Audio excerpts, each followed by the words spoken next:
5, 4, 3, 2, 1. Hello, everybody, and welcome to another edition of the Motor City Mad Mile Show. And boy, is it a Motor City show or what? I'm joined by Karen Burrow, a homie from Metro Detroit, born in Detroit, and she even has the Michigan Wolverines, and she has the Spartans as a little bit of art. And Karen, welcome to the Sports Exchange. Thank you for having me. Thank you. Yes, I'm an automotive artist. I was born in Detroit. I grew up in East Lansing, Michigan, and I now live and work in Naples, Florida. And my website is barrowart.com, and I am, like I said, known for my automotive work. And I started doing it because I was working with multicultural artists. We were doing things regarding faith, family, home, work, rites of passage. And I remembered that you had to be 13 years old to tour the Oldsmobile plant in Lansing, Michigan. Right. And it was almost like a rite of passage. Every 8th grade class in the county did a tour of the Oldsmobile plant. So I started doing some collages with old Oldsmobile advertising material, and people started telling me all their stories about the first car they had, the one they took to homecoming, the one they saw take the checkered flag. And I love how we are so connected to the story of our cars. You really are. I'll tell you, my first car I ever had was a $400 Plymouth Satellite Sebring that I got at Bob Zag's Oldsmobile that was actually put together. I actually was able to keep it going for a couple of years until my brother got it and decided to race it a little bit and ran it to the ground. But I was able to get that through high school. Nothing against my younger brother, I love him. But I kept that thing on the road for a while. It was my green bomb is what it was. I mean, it was a cool little vehicle and had a lot of pep. Back in the days when gas was, if you got to $1, everybody's in a panic back then. So, you know, Karen's been nice enough to allow me to do a couple of shows here in her art gallery. So how did you go ahead and find a way to get into this hotel to present your work? Because that has to be expensive, much less during the weekend of the 12 hours at Sebring. Well, about 12 years ago, I was working with an agent. He brought my work here to Sebring. I had a friend who had raced at Sebring, so I had been to the track many times. They consigned a few pieces for their lobby, and we started a relationship. So here I am 12 years later, still coming to sevensebringracewayhotel and being right on the track here. Have you met a lot of interesting drivers over the years? Because now, how long have you been here again? 12 years. 12 years. So right now, you had to have met a lot of interesting drivers that have seen your work. I know last year Jimmy Johnson came here for the first time. I don't know if you ever met him. I did not, but I've met Rick Hendrick, I've met Justin Bell is one of my collectors, Wayne Taylor and his sons I've seen many times. Just a lot of wonderful people. Car people are the best people, and I always say if you camped at the track, you can't be ostentatious. So it's a great group of people. So tell me, what do you know about Sebring and the type of track? I know it's a very demanding track. Anybody that thinks they're going to come here and dominate, I found that they better think twice, because this is a track which everybody gets humbled. Yes, they say respect the bumps. There's a lot of the original, it was an airfield, so there's some of the original concrete out there from World War II. So cars have to be adjusted to accommodate the bumps. Things that they can do on a smoother track, they cannot do here. They always say it's a great preparation for Le Mans. And so this is, you know, if you can do this, you're okay there. Have you been able to stay through the 12 hours, or did you leave after you were done with your work? No, I usually stay till the end because you have to see the fireworks. Right. Okay. It's a fair question. I mean, although I got to tell you, the Sebring 12 for me prepared me for the Rolex 24. Yes. So, you know, you do a 12-hour race, you get an idea of what's going on. I'm graduating to the Rolex 24, and as my partner here, Anthony, we're going to try to graduate to the Le Mans 24 one of these days. But when you look at this particular track and the meaning that it is, what type of value do you find to yourself every time you come here, and how much you look forward to it year in and year out? It's just really inspiring. I think the history here is so remarkable.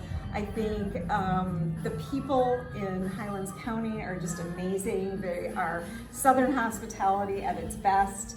The the drivers, the teams, everybody's here. They're competitive and they work hard. But I work hard in my business too. You do in your business. Right. So we all feel like we're part of the same culture of working hard and moving forward.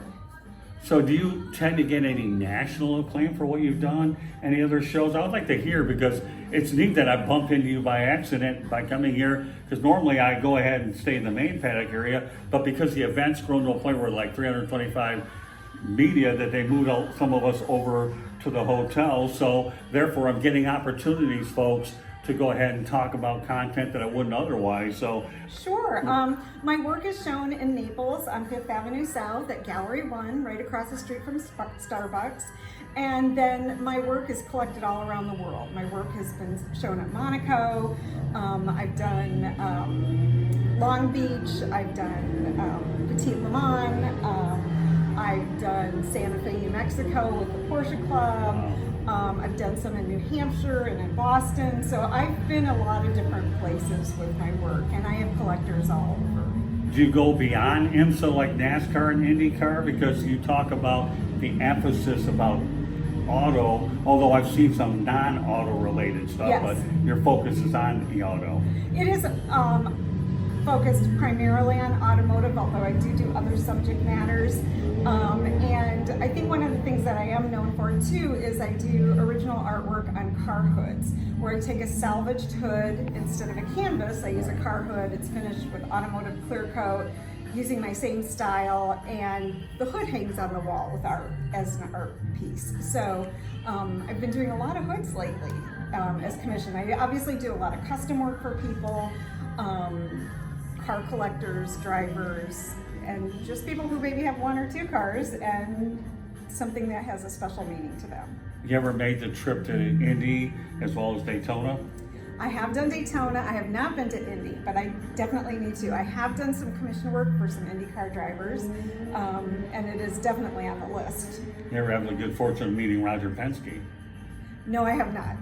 He's from our neck of the woods. I gotta tell you a funny story, folks.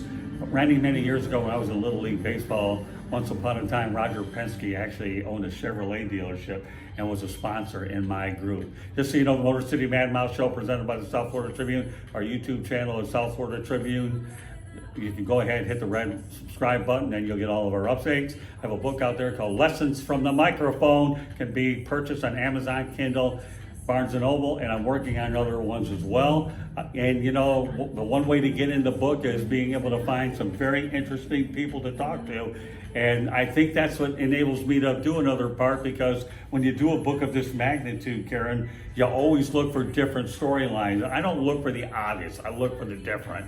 And if I find out that I'm not in the paddock area, so what? You can find these stories everywhere. All you gotta do is have that thing called a brain. STP, slow down, think and proceed. Larry Bird. Ever heard of him? Yes. He always used to tell me to 3 steps ahead of everybody else. You get the drill, they're out there. You just have to be able to do what you've got to do. And you have a very good niche too, knowing that, you know, being an artist is one thing, but when I see some of the pieces you have there, how much time does it take for you to put some of this artwork together? I usually say about 100 hours, and that just depends. I said it's hard to quantify though, because you go to the track, you take photographs. Do you count that? Do you count your travel? Right. But in the studio, actually making the piece, a couple of weeks full time, depending on the size. My pieces end up with about 10 layers, so there's a lot of drying time. So I like to work on 2 or 3 or more pieces at a time, so I can start on one, then move to the next while that one's drying, and then bounce back and forth between a few pieces. You gotta have such a knack and a gift to do this. How are you able to have such a knack and a gift to be able to not just put together small portraits, but some pretty big ones? I see one right across the room. I can only imagine how much time that took. Those take longer. My largest commission to date is 5 feet tall and 12 feet wide. Wow. And it had, I think it had 11 cars in it, and then a scene of 5th Avenue South in Naples. And that's at Hammer and Nails in Naples, Florida, a men's grooming salon, and they commissioned that for one of their rooms. So when you're relaxing and getting your hair cut, you can just pick out which car you want. So when you determine the cost of these items, is there a particular parameter that you go ahead and determine before you actually figure out what the value is? Generally, it's a combination of the size of the piece and the complexity. So Okay. the more cars, the more buildings, the more that's in it, the more time it will take and the more expensive it'll be. So. And why don't you let everybody know how to get a hold of you, Karen? Sure, you can reach me at karen@burrowart.com, and that's Karen, Karen, at Burrow, BARROWART.com. And do you have a website that they can view your work? burrowart.com. There you go. You've got it. From Karen Burrow, my name is Scott Morganroth, Motor City Man Mount. Having a lot of fun today. I really always found that motorsports has always been a passion of mine. And when I can find these hidden gems that we call for stories, I think that's really what it's all about. Again, you know, I'm just one of many millions of people looking for stuff. But the whole idea, it's all about human interest, and that's why I've taken so much pride in Lessons from the Microphone, old school media versus new school media, because it talks about content, and it also talks about being able to go out there and learn from other people that you may or may not have met, and then be able to learn from those experiences so that I can take those experiences. And I love to do interviews and to be able to share them with individuals like you as well. So anything you want to add about your art display? You know, I know that you like to go in the field a lot. How much time do you spend in the field to do this? You know, at least once a month I'm either at a race or a car show or something taking photographs, because that's part of the inspiration.